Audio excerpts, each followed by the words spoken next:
Hey, you guys, welcome to Girl Educate Yourself. I'm Kristen Cantrell. I'm Angela Fazio, and today's guest is Aoife Freeman.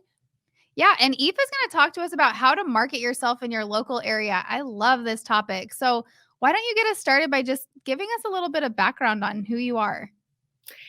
Thank you so much, ladies, for having me. My name is Aoife Freeman, and I'm a realtor with Howard Hanna Rand Realty here in New York. I'm located about an hour north of New York City in the Hudson Valley.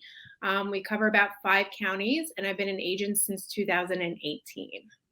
Awesome. And you actually have done a great job of marketing yourself in your local area, which of course is why this is your topic. So give us just a little bit give us your tips about what you did to market yourself and what you recommend to other agents to do so. Yeah. So I found it really valuable to really know myself before I started doing any marketing, because I really wanted to come across authentic. So I needed to be clear on what my values were, what was going to work for me, as opposed to comparing myself to other realtors and picking apart what they were doing. I really needed to come into the truth of what was going to work for me. And video actually ended up really working well for me. And casual, like cell phone, little quick 30 to 60-second videos was working in the beginning, which gave me the confidence to get a billboard. And so then I put up some messaging on that near one of the biggest highways in my area, and Legoland was being built there. So they got a lot of, hits, and it got a lot of action, and a lot of people were noticing me. And I had just moved back to the area. Actually, I was gone. I was in New York City for 20 years, and I came back here. So a lot of people were like, oh my God, she's back, she's back. So it created a good hype. That's awesome. And you know what? I bet there's so many people that want to know like more about what does it entail to get a billboard? Like, and tell us, why would you get one? Why would you get one? And was it worth it? Yeah. So I thought it was worth it. And really, I just started going around and looking at the company's names on the billboard, and I started to call them. And I started to build relationships with some of the different companies, and one of them stuck with me. And again, because we're in such a building relationship field, right? Mm-hmm. So I built a relationship with somebody out of a local company here, and actually it's a national brand. And we decided to kind of go like grassroots. So we went on a smaller scale for my billboard on a side road next to the highway, but it was getting direct visual of where people from the city coming in and out were going to see, and then also the local commuters.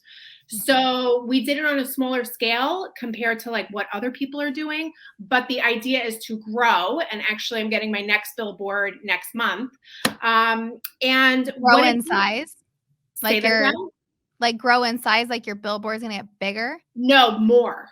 Oh, so more like of them. More placements? Yeah, like more placements in the area. I see. I imagined Aoife getting bigger and bigger and bigger. I mean, that's possible, literally and figuratively, but just more is what I'm looking for. I just want people, listen, it's done a really good brand. It's been really good for my brand recognition. So did I hear you say that you partnered with a national brand on the billboard? Like you guys co-marketed? No, we're not co-marketing it. I mean, there's so many different companies that host billboards. Oh, hosting billboards. Got it. Yeah. So, you know, there's various different agencies that we can use as an option, but you really have to do your due diligence to see who you're going to get the right price from, and also like who's going to do good artwork for you. You can outsource all of that stuff, which I tried. But it didn't really work for me. So I used the in-house staff and the in-house team that this company provided, which ended up speaking more about my brand than any outsourced company was going to be able to do for me. So I have another question.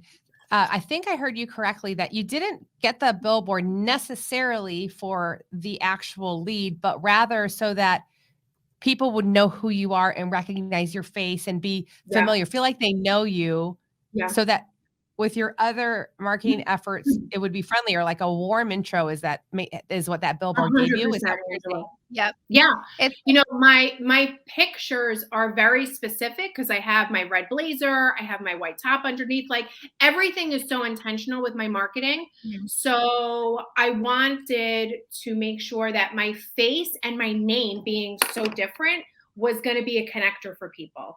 I mean, Mhm. I'm in a shopping cart also, which was just another opportunity for me to have that picture and name next to each other and for people to kind of connect the dots. Mhm. And Kristen was asking, is it helpful? And it's an interesting tool. It is hard to quantify. I did get a listing by somebody saying, like, oh, I saw you here, I saw you there, and then we spoke and blah, blah, blah. It just felt like it was meant to be. But nobody's really driving by and saying, I want that girl to sell my house, or Mhm. I want that girl to really, be my agent. What it really is just being like the subliminal messaging of the reminder of who I am in this area as the local realtor.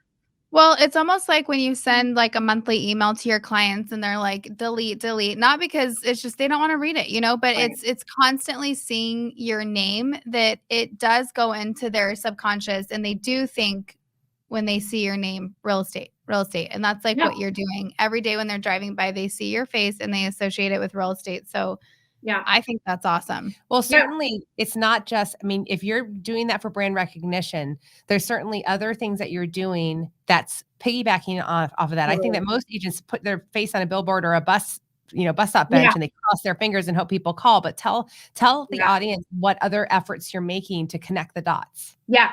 So I really think that connecting on social media has been vital for me. I've gotten a lot of leads from Instagram. I've gotten a lot of leads from my Facebook messaging. And it's really just now that picture has to come with a voice and a personality. And like it's becoming like I have to earn their business. Like I'm not arrogant enough to think that somebody's going to see a face and be like, that's the girl. I have to be able to engage and connect with them. And that's really part of like finding the authentic self and then being able to find my and, not necessarily my why, but my and like, how am I going to be the differentiator for you as a seller or a buyer in my market? Because there's tons of agents. I mean, we have a lot of competition, and the truth is that my business, I don't necessarily see everybody as a competitor. I really do like embrace the fact that there is enough work for us. So I don't have that fear-driven success. I have a really like open concept, open heart success that like we are all in this together and there's enough business for you and there's enough business for me. But not everybody is a match. Not everybody is a match. So. Right. Of course, you don't want everybody to be a match. Exactly. So tell me, what are a couple or one of your differentiators and how did you find it? So listen, I've done a lot of internal work on myself over the last 10 years. I really lean in on my spiritual practice. I really do lean in on that.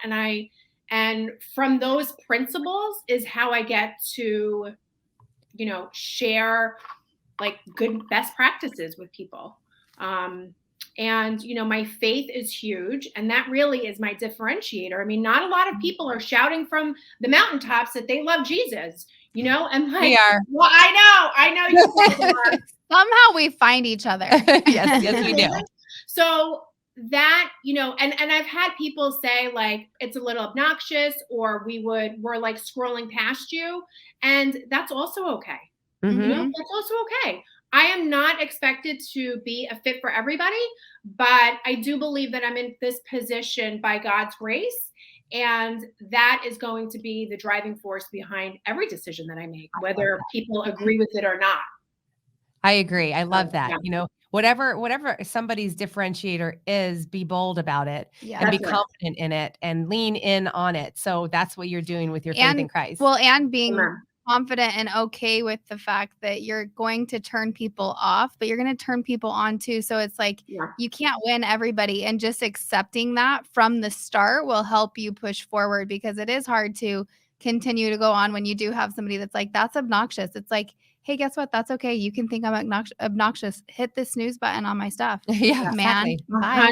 100%. Bye. Yeah. Yeah. Yeah. And you know what? With my following, like, I want them to be authentic also. Like, don't follow me because you're trying to get something from me that you may think works. Like, you're going, like, in regards to other agents, like, you're going to have to find your own truth and run with that. What works for me may not work for you. My lipstick color may be great on me and it may not be good on you, and vice versa, right? So it's like that's deep, Aoife. That is deep. Lipstick deep. the most shallow, right, Angela? But like that is kind of like the concept.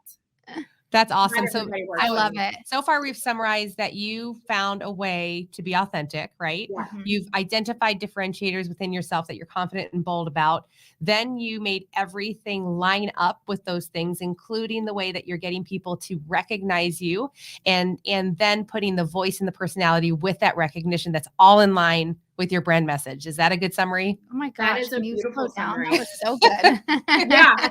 Trying to type up my notes. I love that cohesive message. Do you have any other tips that you want to add, or is that kind of what the I think that's really the basis. I mean, I was just taking some notes, so I'm just looking here. I mean, the thing really is just going to be the promotion of like your value, you know, like find your value and share it. Do not be afraid. Do not be afraid to share your value. Something just occurred to me that's so elementary, but at the same time important, is if you can get as solid as Aoife is in what she's trying to accomplish and who she is, then you're not going to be swayed. That's right. When something comes along and you're not going to feel like you're missing out, maybe because somebody's not accepting you, or maybe you didn't get that deal or whatever. You're not going to feel like you're missing out because you know what your path is, you know what your track is, and you're confident enough to stay on it. Ooh, that gave me little chills. Yeah, girl. That's it. That's good. Yeah. That's really good. Yeah. So that was probably the best cohesive girl educate yourself thematic message that could be possibly made in our short time about marketing yourself. So thank you so much for doing I loved it. such a good job. Yeah, really good job. We knew you would do awesome. Yeah, thanks, girls. All right. So listen, ladies, Flourish is coming up April 20th, 21st, and 22nd. Tickets are on sale. We've already sold. I got to tell you how much we've sold so far. We've already sold a bunch of tickets, but there is definitely room. It is literally a time of refreshing, a time of encouragement, of education, and getting face-to-face with a bunch of like-minded, positive thinking women here in Chandler, Arizona. So go to theflourishevent.com and get your tickets. Aoife, thank you one more time for being a lovely guest of ours. Just love you. Thank you for having me, ladies. Great to see you. Bye. Bye.